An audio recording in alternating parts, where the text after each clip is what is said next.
Simple ಆಗಿ ಒಂದು ಪಾಲಕ್ ಪಪ್ಪನ್ನು ಮಾಡ್ಕೊಳ್ಳೋಣ. 1 ಕಪ್ ಆಗೋಷ್ಟು ಹೆಸರುಬೇಳೆ, 2 ಟೊಮೊಟೊ, 4 ಹಸಿಮೆಣಸಿನಕಾಯಿ, ರುಚಿಗೆ ತಕ್ಕಷ್ಟು ಉಪ್ಪು ಮತ್ತು ಅರ್ಧ ಲೀಟರ್ ನೀರನ್ನ ಸೇರಿಸ್ಕೊಂಡು ಒಂದು 2 ವಿಸಿಲ್ ತೆಗೆಸ್ಕೊಳ್ಳೋಣ. ಕುಕ್ಕರೆಲ್ಲ ತಣ್ಣಗಾದ್ಮೇಲೆ ಆಲ್ರೆಡಿ ಬೇಯಿಸಿ ಇಟ್ಕೊಂಡಿರೋಂಥ ಹೆಸರುಬೇಳೆನ ಚೆನ್ನಾಗಿ ಸ್ಮ್ಯಾಶ್ ಮಾಡ್ಕೊತಾ ಇದೀನಿ. ಒಂದು ಪ್ಯಾನ್ನ ಬಿಸಿ ಇಟ್ಕೊಂಡು 2 ಟೇಬಲ್ ಸ್ಪೂನ್ ಆಗೋಷ್ಟು ಎಣ್ಣೆ, ಸ್ವಲ್ಪ ಸಾಸಿವೆ, ಒಂದು ಅರ್ಧ ಟೇಬಲ್ ಸ್ಪೂನ್ ಆಗೋಷ್ಟು ಜೀರಿಗೆ, ಸಣ್ಣದಾಗಿ ಹಚ್ಚಿಟ್ಕೊಂಡಿರೋಂಥ ಬೆಳ್ಳುಳ್ಳಿ, 1 ಈರುಳ್ಳಿನ ಸಣ್ಣದಾಗಿ ಕಟ್ ಮಾಡಿ ಸೇರಿಸ್ಕೊತಾ ಇದೀನಿ.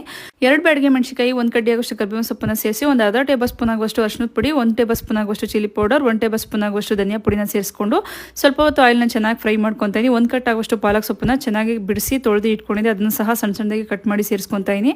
ರುಚಿಗೆ ತಕ್ಕಷ್ಟು ಉಪ್ಪನ್ನ ಸೇರಿಸ್ಕೊಂಡು ಸ್ವಲ್ಪ ಹೊತ್ತು ಚೆನ್ನಾಗಿ ಎಲ್ಲಾನು ಮಿಕ್ಸ್ ಮಾಡ್ಕೊಳ್ಳೋಣ. ಪಾಲಕ್ನಲ್ಲಿರುವಂಥ ನೀರಿನ ಅಂಶ ಎಲ್ಲ ಬಿಟ್ಟು ಪಾಲಕ್ ಸ್ವಲ್ಪ ಸಾಫ್ಟ್ ಆಗೋವರೆಗೂ ಚೆನ್ನಾಗಿ ಮಿಕ್ಸ್ ಮಾಡ್ಕೊಳ್ಳೋಣ. ಒಂದು ಲಿಡ್ನ ಕ್ಲೋಸ್ ಮಾಡಿ ಸ್ಟೀಮ್ ಮಾಡ್ಕೊಂಡ್ರೆ ಸ್ವಲ್ಪ ಪಾಲಕಲ್ಲಿರುವಂಥ ನೀರಿನ ಅಂಶ ಎಲ್ಲ ಡ್ರೈ ಆಗುತ್ತೆ. ಇದಕ್ಕೆ ಆಲ್ರೆಡಿ ನಾವು ಕೂಗಿಸಿ ಇಟ್ಕೊಂಡಿದ್ದಂಥ ಹೆಸರುಬೇಳೆನ ಸೇರಿಸಿ ಚೆನ್ನಾಗಿ ಮಿಕ್ಸ್ ಮಾಡಿಕೊಂಡು ನಮ್ಮ ನೀರು ಕನ್ಸಿಸ್ಟೆನ್ಸಿನ ನೋಡಿಕೊಂಡು ನೀರನ್ನ ಸೇರಿಸ್ಕೊಂಡ್ರೆ ಪಾಲಕ್ ಪಪ್ಪು ರೆಡಿ ಆಗೋಗುತ್ತೆ. ಮತ್ತೊಂದು ಬೌಲ್ಗೆ 1 ಕಪ್ ಆಗುವಷ್ಟು ಕ್ಯಾರೆಟು, 1 ಕಪ್ ಆಗುವಷ್ಟು ತೆಂಗಿನಕಾಯಿ ತುರಿ, ಸ್ವಲ್ಪ ಬಿಳಿ ಎಳ್ಳು, ಸ್ವಲ್ಪ ಪೆಪ್ಪರ್ ಪೌಡರ್, ರುಚಿಗೆ